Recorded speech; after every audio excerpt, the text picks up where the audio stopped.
fellow Ambazonians. It is about 3 weeks into the war that was forced upon our young nation, Ambazonia, by colonial President Paul Biya of La République du Cameroon. And today, I bring to you the state of the war and the revolution. I am Chris Ano, your Communication Secretary.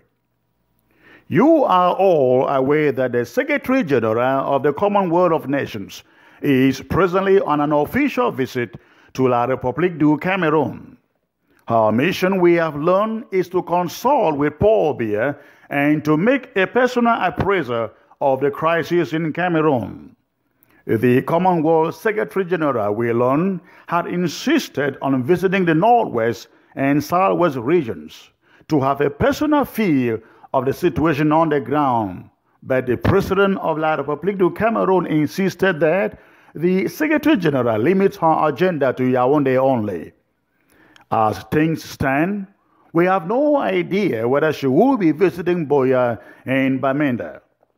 The interim government of Ambazonia questioned the raison d'etre behind a visit of the Commonwealth Secretary General that takes her to Cameroon without a visit to the two Commonwealth regions that necessitated Cameroon's membership of the organization in the first place.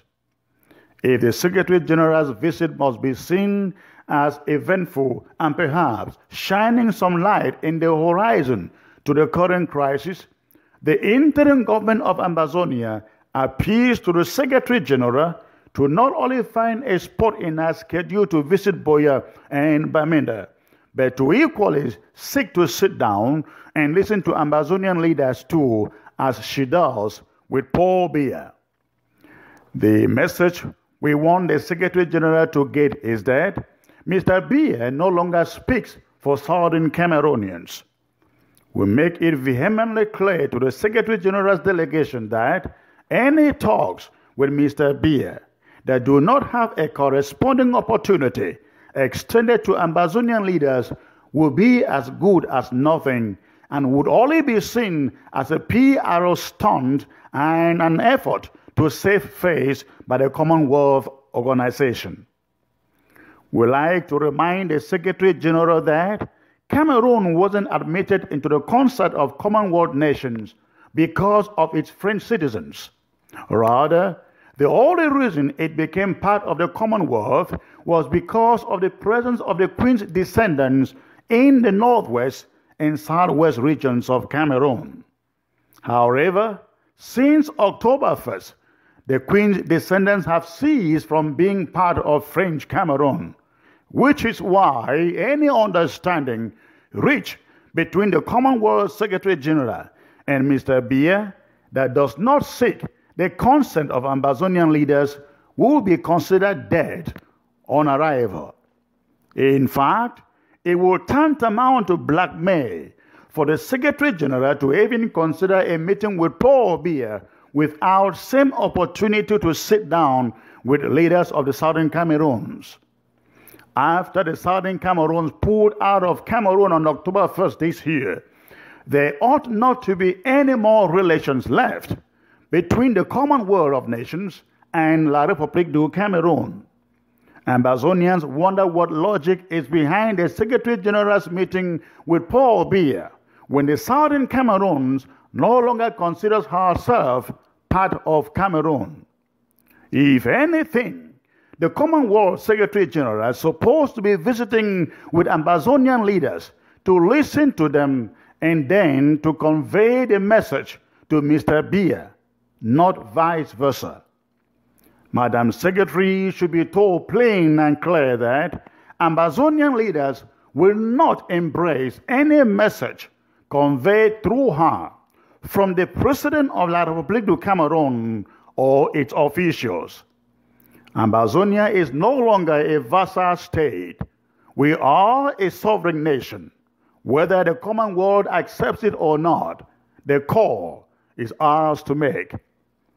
We have made it abundantly clear time and time again that never again shall the former British Southern Cameroons be part of La République du Cameroon. Never. This is the message the interim government of Ambazonia would love that the Secretary General takes home to Her Majesty's government and to the entire concert of the Commonwealth of Nations.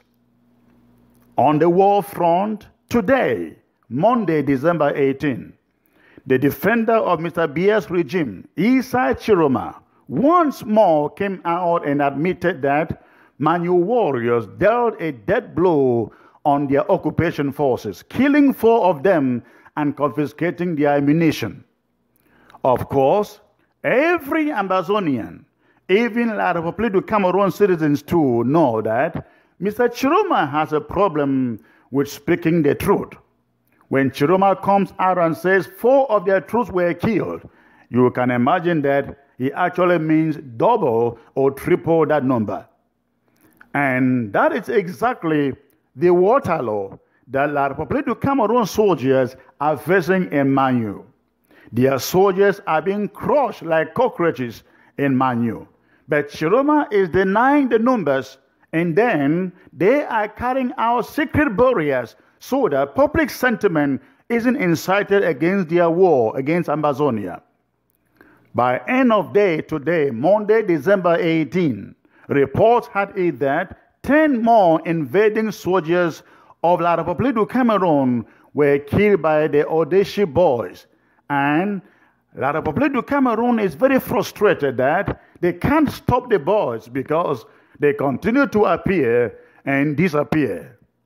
We hope that Mr. Chiroma will confirm these deaths too. If you have a son still serving in the Cameroon army, be they the police, gendarmes, please do yourself a favor. Call regularly to find out if they have not been killed in Manu.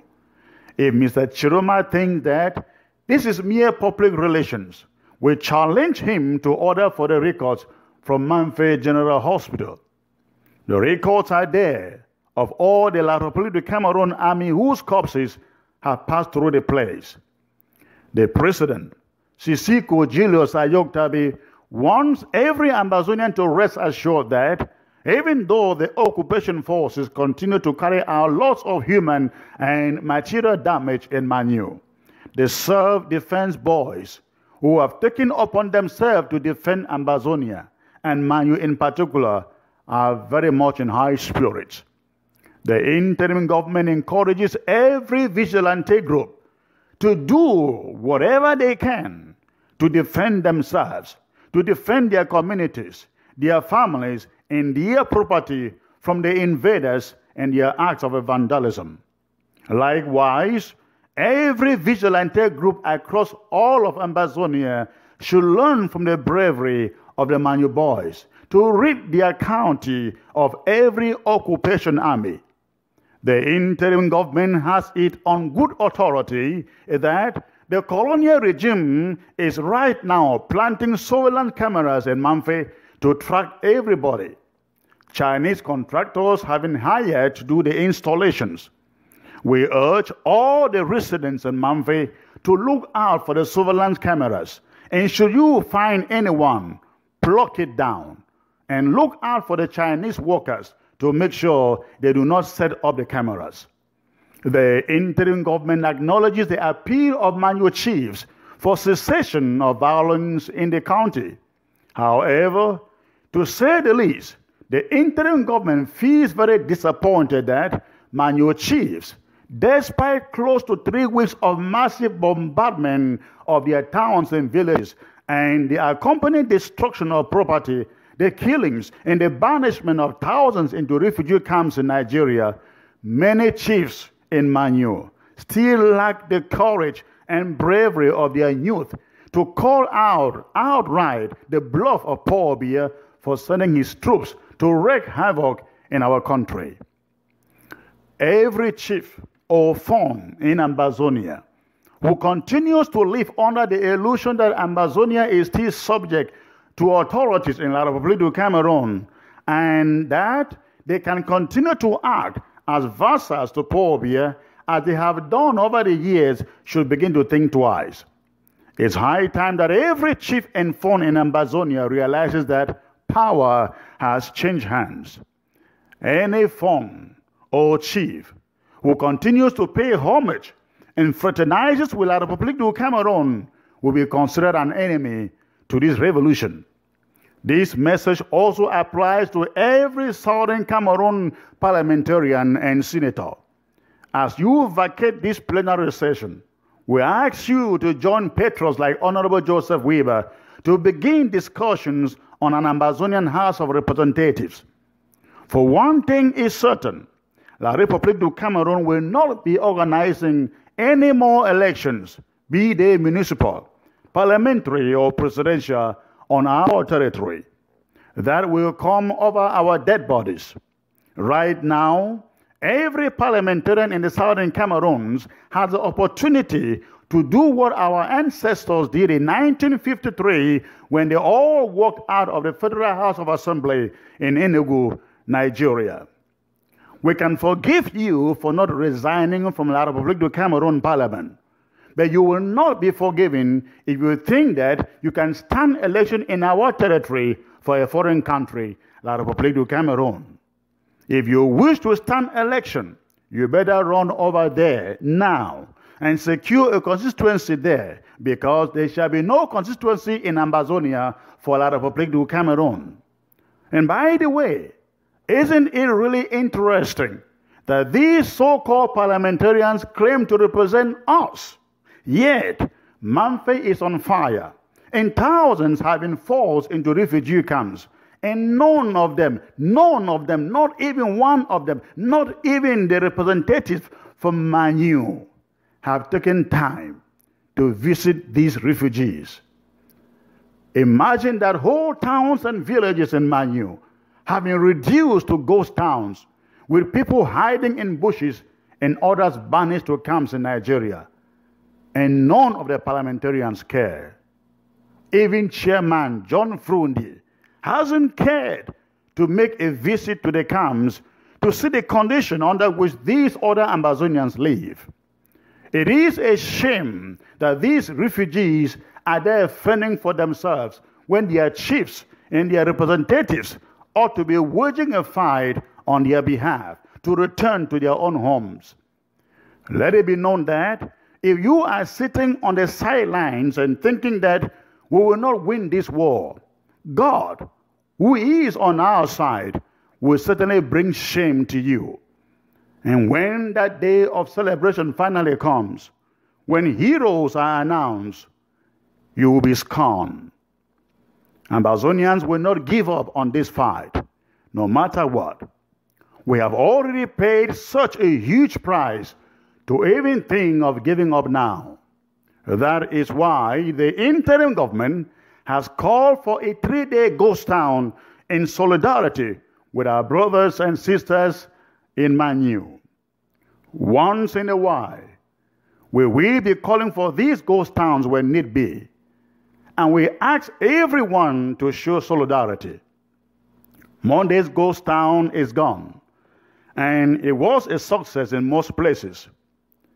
As we wake up today, Tuesday, and tomorrow, Wednesday, let's do it again to support the folks fighting for the survival of our young country in Manu. We know the sacrifice that each and every one of you out there is already making. But President Ayuk Tabi asked that we all continue to make these sacrifices until such a time that our restoration is fully actualized and our flag permanently erected at the Prime Minister Lodge in Boya. We must live free or die. Again, this came to you from the office of the Communications Secretary of the Ambazonia Interim Government. I am Chris Anu. Thanks for listening today.